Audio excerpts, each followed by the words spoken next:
Damu ya Gaddafi bado inalia.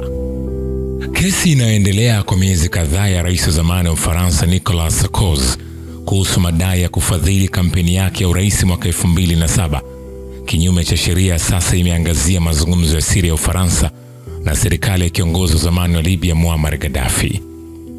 Wanafamilia wa wahanga wa mashambulizi yanayodaiwa kufanyika kwa amri ya utawala wa Gaddafi wameiambia mahakama kuwa wanamshuku Sarkozy kuwa alikuwa tayari kutoa muhanga kumbukumbu za wapendwa wao ili kurejesha uhusiano na Libya karibu miaka 20 iliyopita. Waendesha mashtaka wa Ufaransa Alhamisi iliyopita waliomba kifungo cha miaka 7 jela kwa kiongozi huyo wa zamani mwenye umri wa miaka 70. Bwana Sarkozy ambaye alikuwa rais wa Ufaransa kuanzia 2007 hadi 2012 amekanusha makosa yote yanayomkabili. Kesi hiyo iliyoanza Januari imepangwa kuendelea hadi Aprili 8, huku mawakili wa Sarkozy wakitarajiwa kuwasilisha hoja zao siku ya mwisho. Uamuzi wa kesi hiyo unatarajiwa baadaye. Baadhi ya nyakati muhimu katika kesi hiyo zinamulika mazungumzo kati ya Ufaransa na Libya katika miaka 2000 wakati Gaddafi alipotaka kurejesha uhusiano wa kidiplomasia na nchi za Magharibi. Kabla ya hapo, Libya ilitambuliwa kuwa nchi iliyotengwa na nchi za Magharibi kwa madai ya kufadhili mashambulizi ya kigaidi. Familia za Wafaransa wahanga wa shambulio la bomu mwaka 1989 zimeieleza mahakama mshtuko wao na hisia za kusalitiwa wakati kesi hiyo ikijadili kama ahadi zilizotolewa kwa serikali ya Gaddafi zilikuwa sehemu ya madai ya mpango wa rushwa. Mnamo 1988 bomu lililolipuka katika ndege ya Pan Am katika anga ya mji wa Lockerbie huko Scotland iliua watu 270 na wengine 21 waliokuwa chini ardhini, wakiwemo Marekani 190. Uchunguzi wa Ufaransa na Marekani ulihusisha mashambulizi hayo na Libya, ambayo wakati huo serikali yake ilikuwa katika uhasama wa muda mrefu na Marekani na nchi nyingine za Magharibi. Sasa familia za waathiriwa zinashangaa kama maafisa wa serikali ya Ufaransa walio karibu na Sarkozy wameahidi kusahau mashambulizi hayo ili kupata fursa za kibiashara na nchi hiyo yenye utajiri wa mafuta na pengine kesi inayodaiwa kuwa ya ufisadi.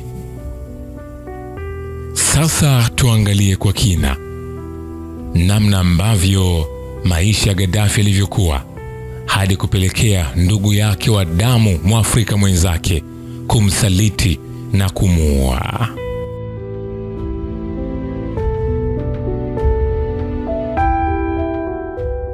Obama alimuua ndugu yake Gaddafi ili awafurahishe wakubwa waliomlea tangu utotoni. Fahamu kifo cha Muammar Gaddafi na mpango wake wa Gold Dinar kwenye harakati za kulikomboa bara la Afrika. Lakini ndugu yake Mwafrika mwenzake aliyezaliwa ughaibuni, yani Barack Obama, kwa kushirikiana na Hillary Clinton aliyekuwa waziri wa mambo ya nje wakati wa utawala wa Obama na rais wa Ufaransa wakati huo Sarkozy, akayadhulumu maisha mzee wetu comrade Kanal Muammar Gaddafi kwa kumuua, akisema huyu dikteta. Sijui Gaddafi aliua watoto wangapi wa Obama mpaka aitwe dikteta. Najua tunasikitika sana na kifo cha baba yetu mkubwa Gaddafi, lakini tusijali. Kuna Gaddafi mwingine amepatikana, rais wa Afrika, yani Mheshimiwa Magufuli, maana amebeba dhana ile ile ya wazee wetu akina Mwalimu Nyerere, Robert Mugabe, Nelson Mandela, Kwame Nkrumah, Thomas Sankara, Haile Selassie, Patrice Lumumba na mzee wetu comrade Kanal Muammar Gaddafi wa Libya. Imeandaliwa na Mpoki Buya Kamina Mwendagasia, mwandishi wa makala za elimu, historia na jamii. Imehaririwa na Isaiah Benson Mwakilembe. Mimi ni Richard Shio, The Rich Voice. Kupitia Instagram unanipata kama Rich Voice Official. Historia ya Mwafrika itaandikwa na Mwafrika mwenyewe. Wazungu wakiandika ndiyo wazee wetu wanawaita madikteta. Ama kweli maandiko matakatifu hayakukosea yaliposema adui wa mtu ni yule wa nyumbani kwake. Nakumbuka wakati Barack Obama, rais wa 44 wa Marekani, alipotangazwa kuwa ndiye rais wa Marekani basi mzee wetu Comrade Colonel Muammar Gaddafi alifurahia sana. Akasema mtoto wetu wa Afrika amekuwa sasa rais wa dunia, na akampongeza na kumpatia sapoti kifedha pia, maana Gaddafi Marekani alikuwa na benki 2 kule. Kumbe pongezi zile zilipokelewa na Obama kwa kupakwa mafuta na mgongo wa chupa, maana ilipofika wakati wa kumuua mzee wetu mwamba wa Afrika Gaddafi, basi Barack Obama hakusita kutia saini na kuidhinisha majeshi ya Umoja wa Ulaya kujihami, yani NATO, kuja kumvamia na kumuua.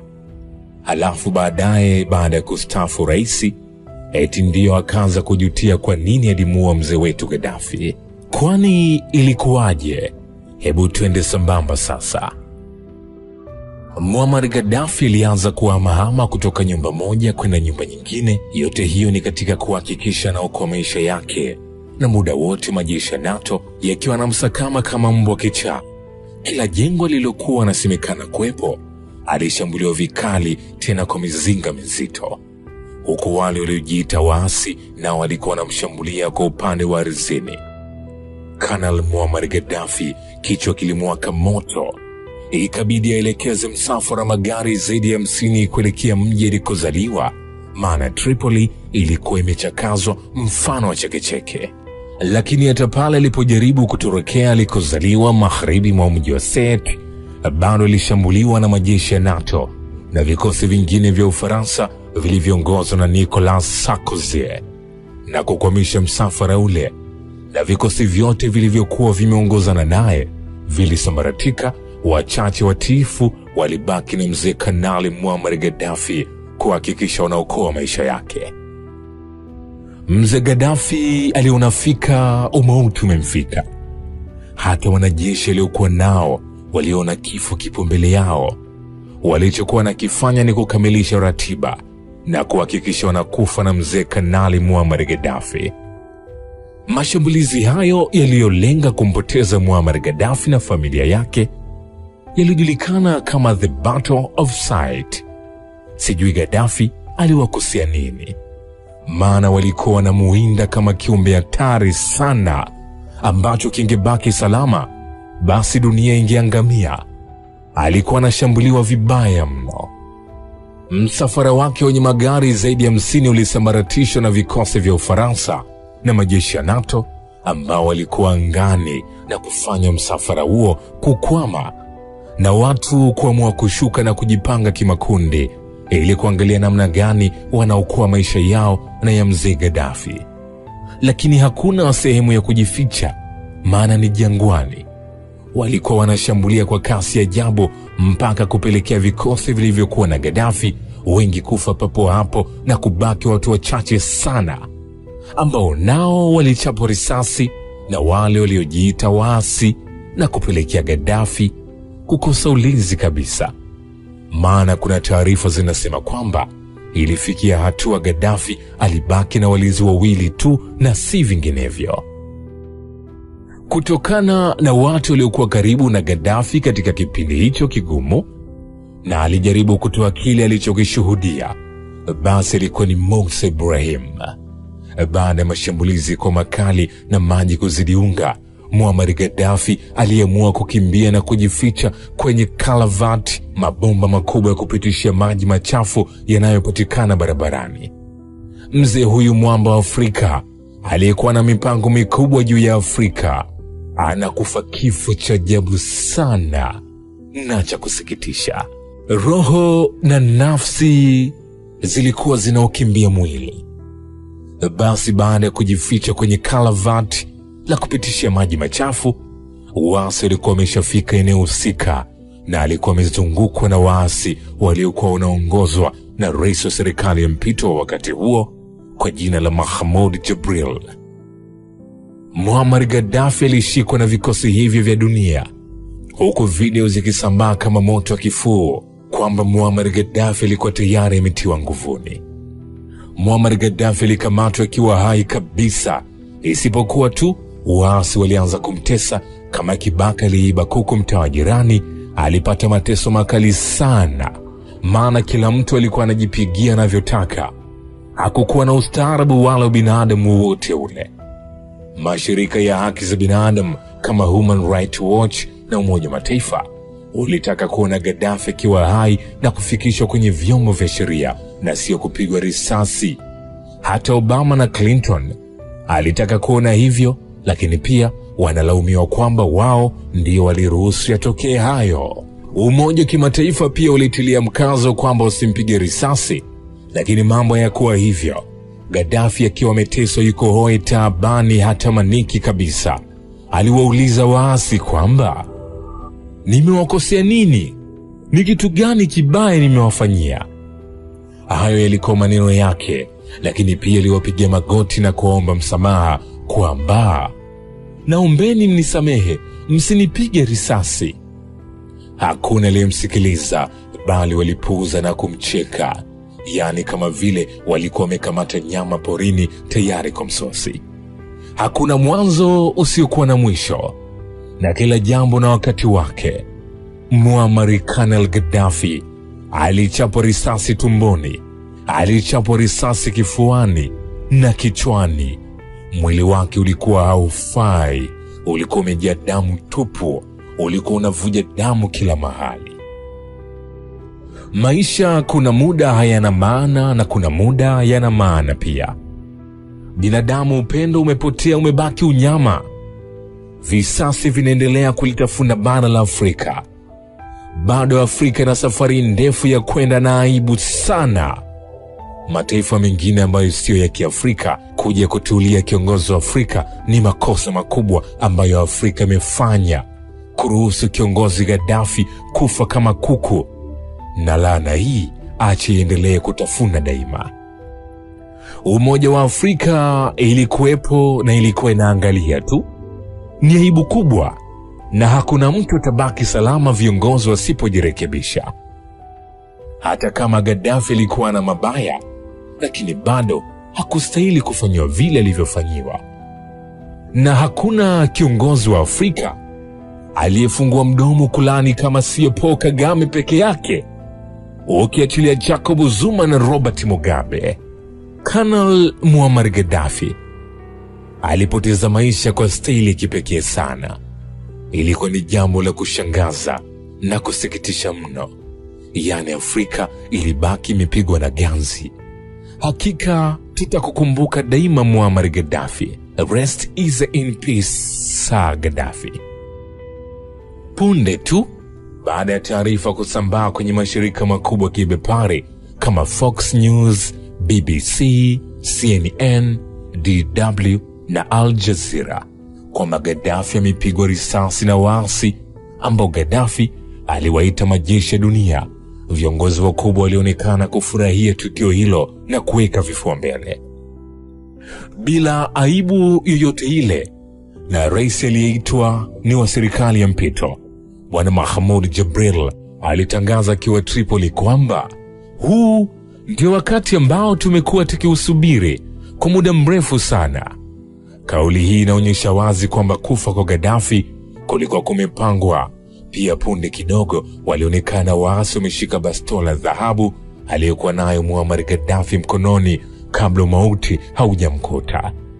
Na baada ya hapo mwili wa Comrade Kanal Muammar Gaddafi ukapelekwa katika mji wa Misrata ili kuonyesha watu kwamba kweli Gaddafi amekufa.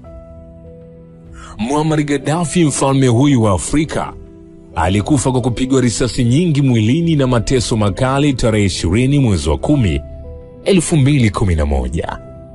Muammar Gaddafi alikufa kwa ajili ya bara la Afrika.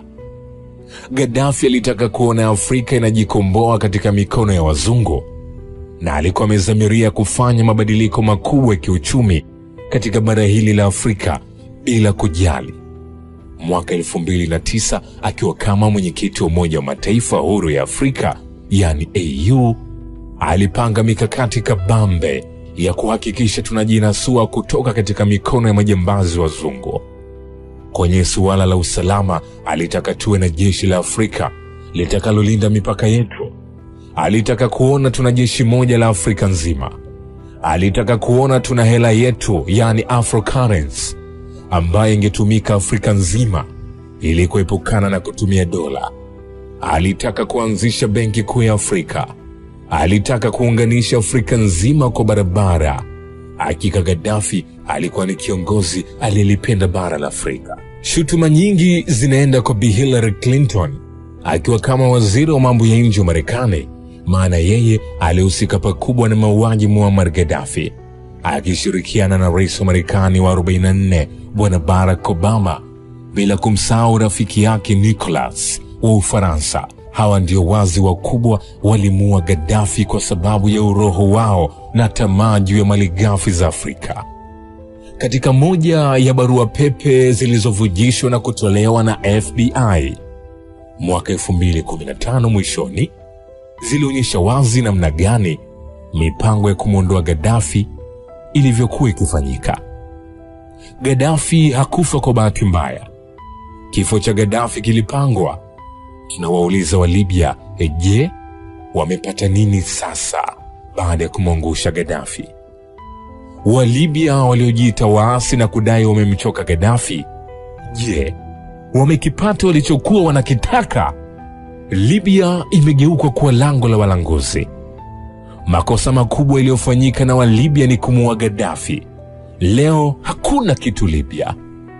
Wamebaki wanaangaliana usoni, watu wanakufa ovyo, njaa, huduma chafu. Libya imegeuka kuwa soko la watumwa na kichaka cha makundi ya kigaidi.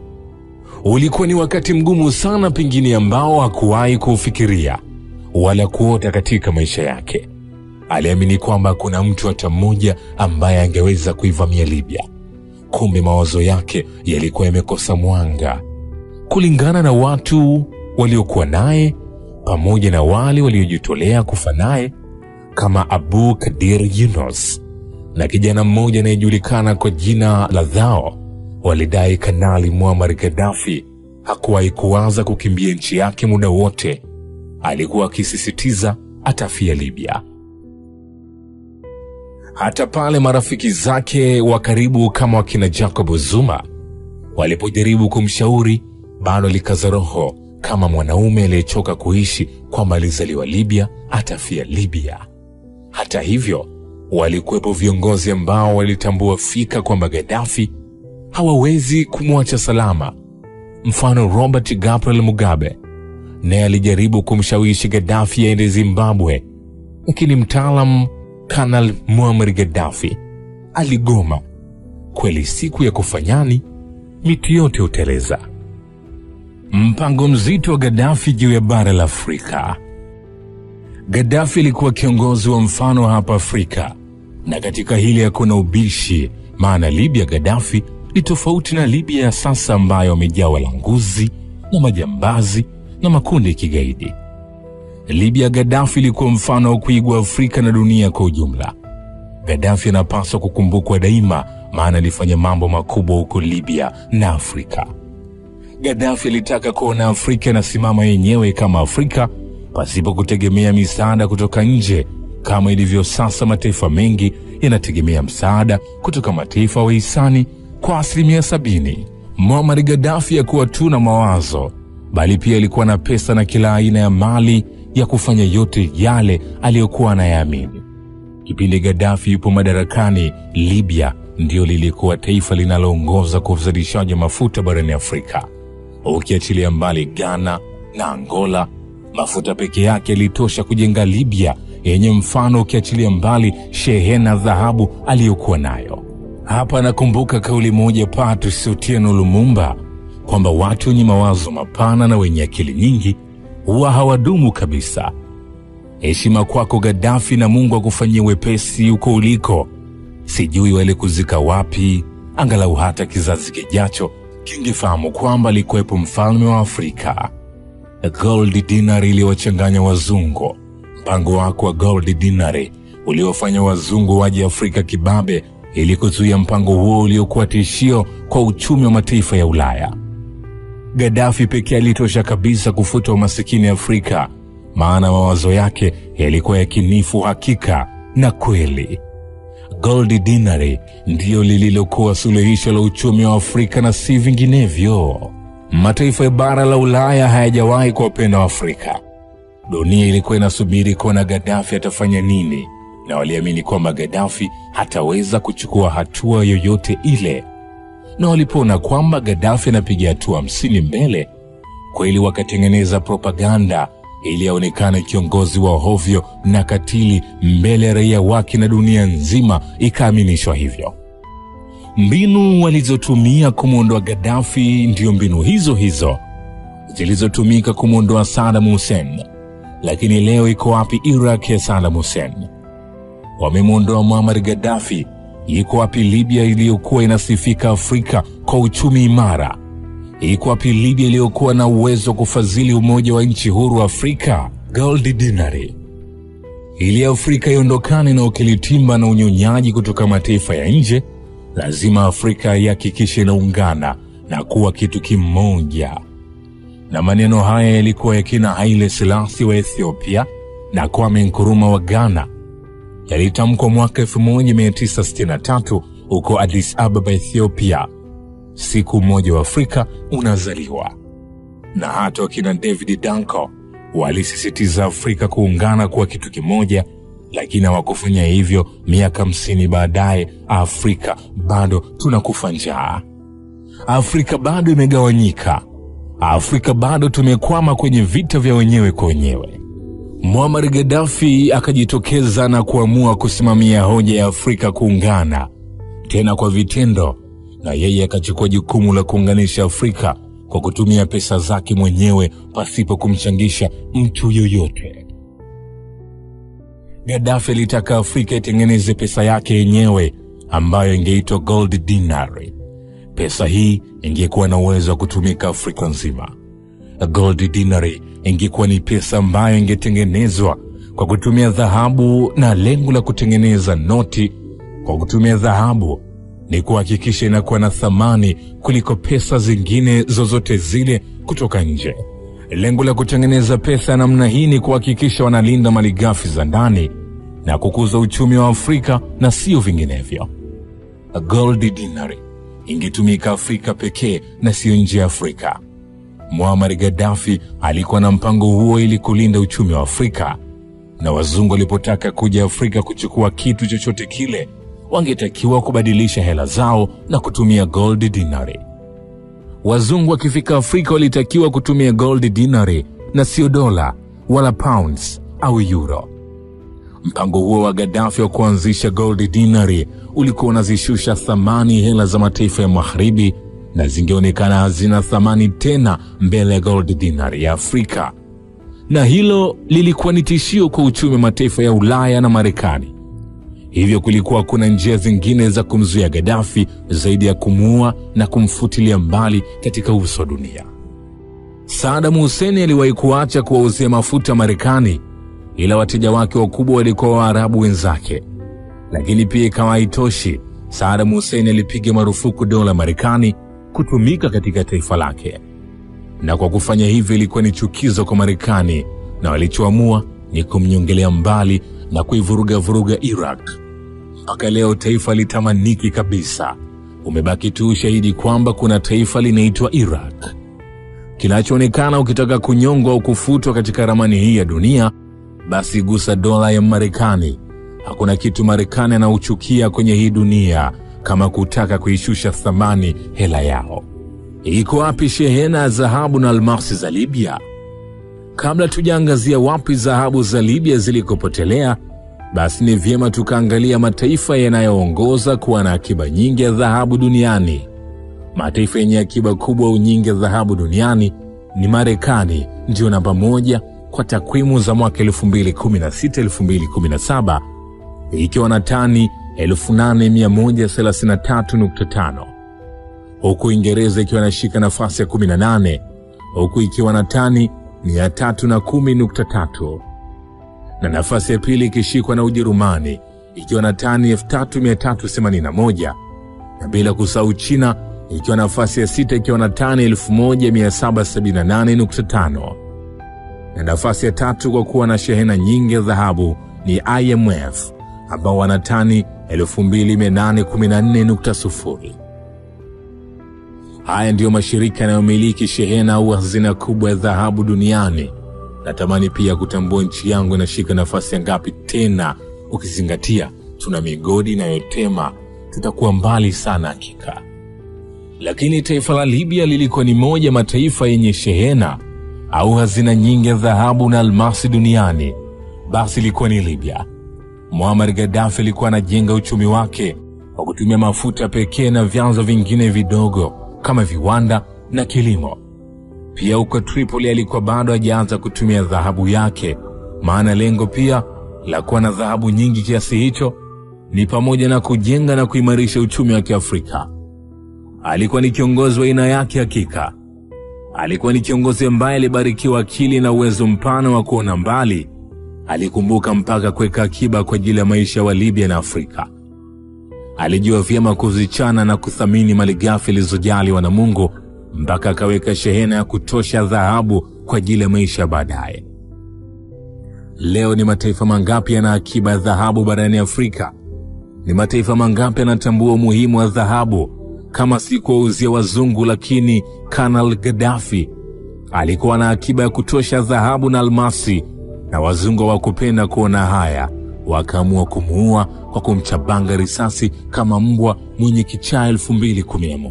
Katika mataifa ya Kiarabu, Libya ilikuwa inashika nafasi ya 4 katika mataifa yenye dhahabu nyingi duniani, huku katika dunia nzima Libya Muammar Gaddafi ilikuwa nafasi ya 31, huku ikiwa na tani 116. Rekodi hizo ni za mwaka 2016. Hiyo ikiwa ni miaka 5 baadaye baada ya kifo cha Muammar Gaddafi. Lakini mpaka sasa dhahabu hiyo haijulikani ilipo. Libya pekee mpaka kufikia mwaka 2011 ilikuwa ina dhahabu zisizopungua tani 144 na almasi sawa idadi hizo. Dhahabu ambayo Gaddafi alikuwa nayo ilikuwa na thamani ya dola za Kimarekani bilioni 7. Ni hela nyingi sana ukizipeleka katika hela za kibongo. Basi tunakuwa sio masikini tena. Gaddafi alikuwa kiongozi wa aina yake hakika. Leo angekuwa hai, Libya ingekuwa inashika namba 1 Afrika kwa uchumi na maisha bora kwa wananchi wake. Maana Libya ilikuwa inakuwa kwa kasi kiuchumi kama moto wa mabua, na hicho ndicho kilichowafanya wazungu wamuondoe, maana mataifa ya magharibi hayapendi kuona ngozi nyeusi inafika mbali. Lakini dhahabu hizo na almasi zilienda wapi? Taarifa zinadai kwamba hata mpango kuanzisha gold dinari alikuwa anategemea sana kupitia shehena hiyo ya dhahabu aliyokuwa amekusanya kwa miaka mingi. Dhahabu hizo na almasi zilichukuliwa kinyemela na mataifa ya Ufaransa na Marekani, na zingine zilichukuliwa na makundi ya kigaidi kutoka Mashariki ya Kati. Kulikuwa na wavamiaji wengi Libya, kumbe walio wengi walikuwa wanataka kupata chochote kutoka kwenye hilo ghala la dhahabu. Na kutokana na vita na mvurugano mkubwa hapo Libya, dhahabu na almasi hazikuonekana wapi zimepotelea au wapi zimepitia. Japokuwa taarifa zinalenga sana Ufaransa na mataifa ya Kiarabu, kwa mbali ndio walibeba shehena hiyo ya dhahabu na almasi na kutokomea nayo mazima kipindi vita vimepamba moto Libya. Na shehena hiyo haipo mpaka sasa, na Libya wamekwama, hawawezi kufanya lolote lile. Hawajui waanzie wapi wamalizie wapi, na lawama nyingi zinatupwa kwa Bi Hillary Clinton na rais wa Ufaransa Bwana Nicolas Sarkozy, maana hawa ndio wahusika wakubwa katika machafuko ya Libya na kifo cha Kanali Muammar Gaddafi. Imeandaliwa na Mpoki Buya Kamina Monegasia, mwandishi wa makala za elimu, historia na jamii, na kuhaririwa na Isaiah Benson Mwakilembe. Mimi ni Richard Shio, The Rich Voice. Usisahau kusubscribe, kulike na kucomment channel hii, lakini pia unaweza kunifuata kwenye mitandao ya kijamii kama Instagram kwa kuandika Rich Voice Official.